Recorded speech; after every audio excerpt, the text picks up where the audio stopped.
Hey you, good morning. It's Thursday, 10 a.m. You know what time it is? It's Coffee Chats with Candice. So grab your cup of coffee or beverage of your choice. No judgment here. That includes your finances. And I've got my Black Rifle coffee and my Ember cup. So let's chat top 5 tips when buying a house. But first, coffee. But first, what do you think of the new set? Let me know in the comments. I've been working really hard to try to figure out what the best look is, so let me know what you think. All right, so top 5 tips. So when you're buying a home, you want to put down at least 20%. First thing that does is it helps you from having to pay the PMI, which is the private mortgage insurance, and it reduces your overall mortgage over time. So the next thing, tip number 2, is that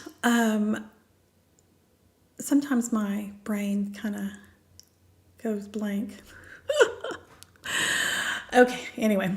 All right, so the second tip is a 15-year mortgage. So you want to do that because that reduces the amount of interest you pay over the life of your loan.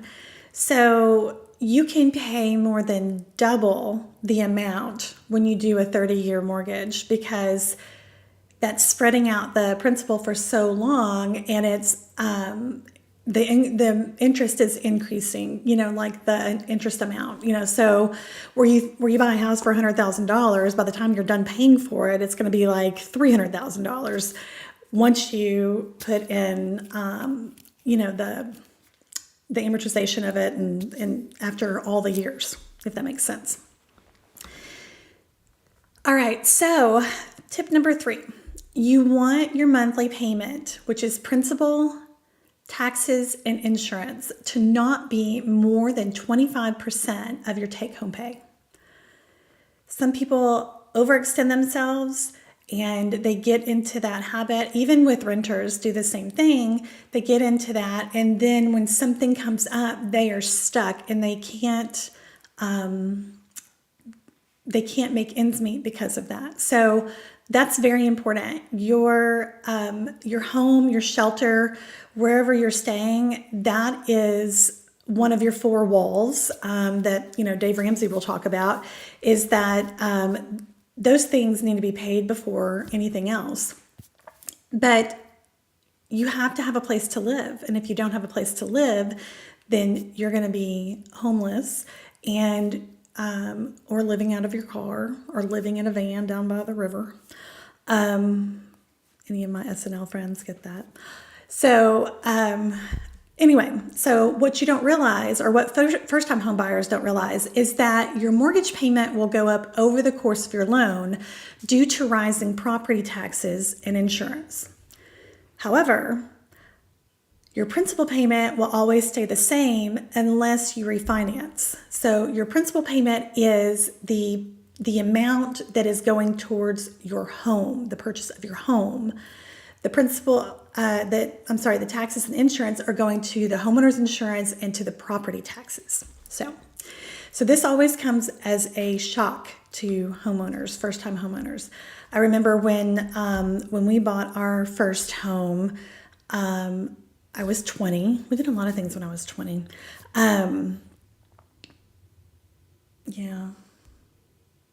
Yeah, that's right.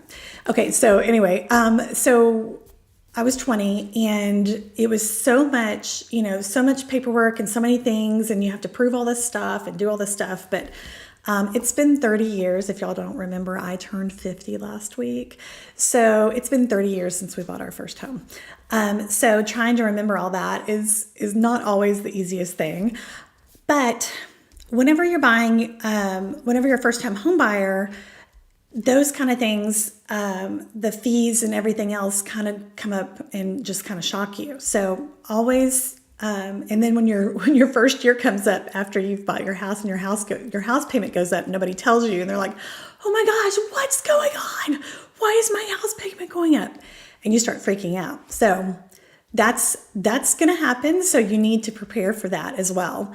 Kind of like rent goes up as well. But I mean, you could always move apartments or move rental homes or move duplexes wherever if you're renting, because you are not purchasing. When you're purchasing a home, you don't want to, you're not able to just up and move if you need to. So, all right, so closing cost. So those are the fees and expenses that are paid by buyers and sellers when they complete their purchase of their home, their real estate transaction. So these costs can include legal fees, insurance, appraisal fees, and more.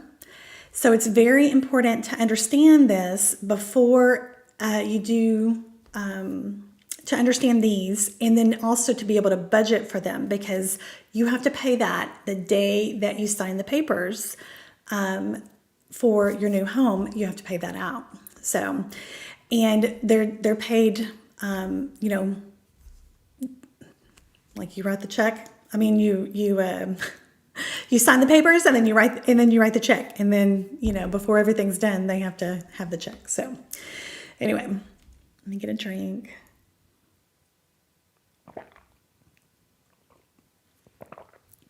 Have I told y'all how much I love coffee? I love coffee. So anyway, so buying versus renting. A lot of people say that when you are renting, that you're wasting money instead of investing in your future.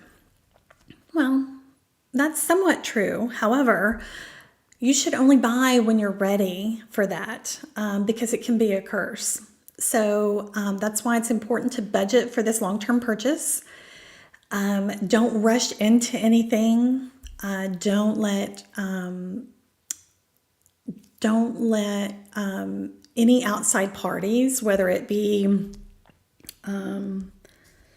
your family or your real estate person or anybody else that is having to do with this transaction. I mean, just kind of looking in from the outside.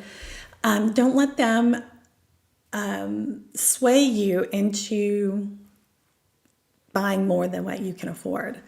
And I know that's difficult too. And you know what? For first-time home buyers, you're not going to buy the same house that your parents bought. It's not going to happen. So it took your parents years to get into their position. So for example, it's taken us 30 years of being together to be in the position that we're in. And our daughter can't think that when she goes out and buys her first house that she's going to be able to buy the equivalent, because that's just not how it works. So anyway, I wanted to kind of point that out too, because it's a misconception, because I thought the same thing too whenever we bought our first house. We want to live in the same kind of neighborhood and do the same kind of things that where we come from with our parents. And especially when we're young, we just want to have an equal switch. Well, you can't do that. It's not going to happen. So not unless you're independently wealthy, and then you don't have to worry about any of the things I'm talking about, really. So, but there's so much to take care of when you're making this long-term purchase. So maintenance, your lawn, your landscape, upkeep, repairs, HOA. You have to buy a lawnmower. You have to buy a weed eater, a blower. You have to buy all these things. So you also have your property taxes, your homeowner's insurance, emergency repairs, which will happen.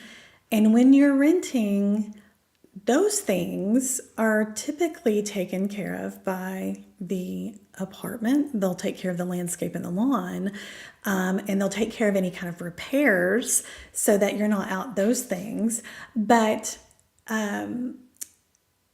they also pay the property taxes, and they also have insurance on their property. However, as a renter, we talked about before that you want to make sure and have renter's insurance. But that's not our topic for today. Anyway, so all utilities, you have to pay for those: water, electric, trash, internet, cable, and some of those bills could be included when you rent. So that's something to think about as well.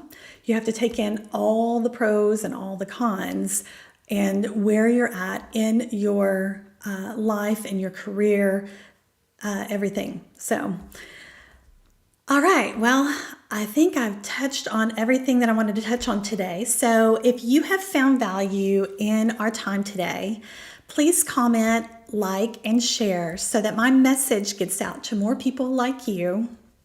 And hopefully my mic is working today, because last time I had to record 3 times and, it just happens.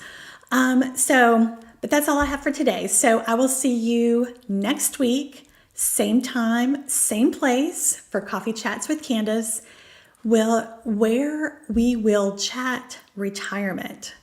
So have a fabulous Thursday and a fabulous weekend. And thanks so much for taking time out of your day to watch this video.